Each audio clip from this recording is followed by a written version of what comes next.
Indeed. What most of the writers we've had on this broadcast tell us, Fran, is that in order to write, you've got to write. Oh, and Fran, it sounds like you're in the car, so I just wanted to caution you: do not write while you're driving. Yes, please. We don't want and that. And don't read and drive either. Fran, thank you very much for your call. Here's Frank in Alexandria, Virginia. Frank, your turn. Go ahead, please. Thank you. The main reason I called was just basically to thank the author for some of the insights he gave me. The little number about if the author doesn't know what's going to happen, the readers won't either was great. That was worth the price of admission. It really, really was. Well, that was Lawrence Block who said that, but thank you. But the only main reason I want to mention is the deal that a couple of years ago, I wrote a screenplay that actually got some action in Hollywood. I thought it was great fun. It never went anywhere, which, of course, is no surprise. But the thing that was really funny about it was that I realized that the long and the short of it was I was the only one in the world who could have written the damn thing. Because I went and I was going through a lot of experiences and my own particular problems, like you mentioned, with getting the information about the woman who had been in foster care. And I popped up with a hero who was a New York City street thug who was an alcoholic seminarian. Okay, well, sounds very promising. I still like writing lines for him. I was trying to punch up a second script I wrote, and that wasn't all that hot. And I have him meet the Cardinal at this big fancy opening at the National Gallery. And they're often in this one of these little square gardens, and they bump into each other. And the Cardinal goes, "Oh, good, my own walking, talking, breathing nightmare." and Bart goes, "Oh, evening, Eminence." And he goes, "Don't you Eminence me? What are you doing here?" Well. And they go on from there. And the last thing he says before he leaves, the Cardinal looks at him and says, "You going to get arrested tonight?" And Bart goes, "No." And the Cardinal just walks away. Well, it sounds like you got the beginnings of a novel in there, if not a screenplay that's going to get rejected. One of the things that this brings up, I think, is pretty interesting, and that is that for a lot of writers, the characters are very much alive in their imaginations, and like this caller who just phoned in.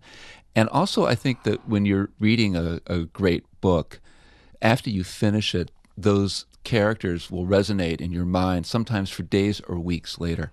And I think that's a mark of really great writing. Drink the Tea includes scenes that portray shortcomings in the District of Columbia's juvenile justice system. Are you trying to send a message? I'm not. Well, I think it was Louis B. Mayer who said if you want to send a message, use Western Union. Yeah. I'm not trying to send a message so much, but I think some of that, some of what I heard from people who went through that system is reflected in what I'm writing. And if someone read the book and came away thinking that the system needed to be improved, then I certainly would not disagree with them. You're working right now on your own film about a music school in the Berkshires, and you've interviewed a lot of music legends for it. Pete Seeger, Arlo and Woody Guthrie, Carly Simon. Oh. What's it about? Well, I haven't. I have to backtrack. I haven't interviewed anyone except Pete Seeger and the two founders of the school, Irma and Morty Bauman. The school was called Indian Hill, and it began in 1952. And it was an interesting, unusual school. It was accredited. It was only during the summer. It was in the Berkshires. And some of the kids who went through there were Frank Rich, Carly Simon, Jake Brackman. The Guthrie family was there because their mother was teaching dance at this school. And it's about arts education and how over the last 8 years or so, arts education has been really cut back in our schooling. And yet it's essential for a well-rounded child to have arts education. And in fact, research shows us that kids who get this arts education do better in math and science than they would if they didn't get it. So cutting arts education really is not helping us. And so this film is about the importance of that, whether the child is interested in becoming an artist or not.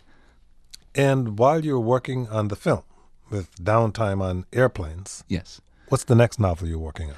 Well, the next book is the next book originally was called Water for the Elephant, and then Sarah Bruin came out with her book called Water for Elephants.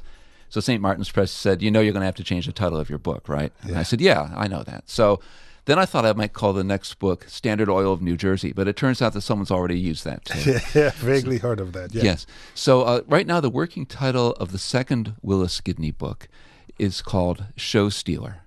And it's about a group of people who come from Los Angeles to premiere a film here in Washington, and they make Gidney's life a living hell. Willis Gidney, he is the protagonist in the first Private Eye novel by Thomas Kaufman. It's called Drink the Tea. Thomas Kaufman is an Emmy Award-winning cinematographer, and Drink the Tea has caused him to win the Best First Private Eye Novel competition. Thomas Kaufman, congratulations and good luck. Well, thanks, Kojo. Thanks for letting me be here. We're going to take a short break. When we come back, it's your turn. You can start calling right now, 800-433-8850.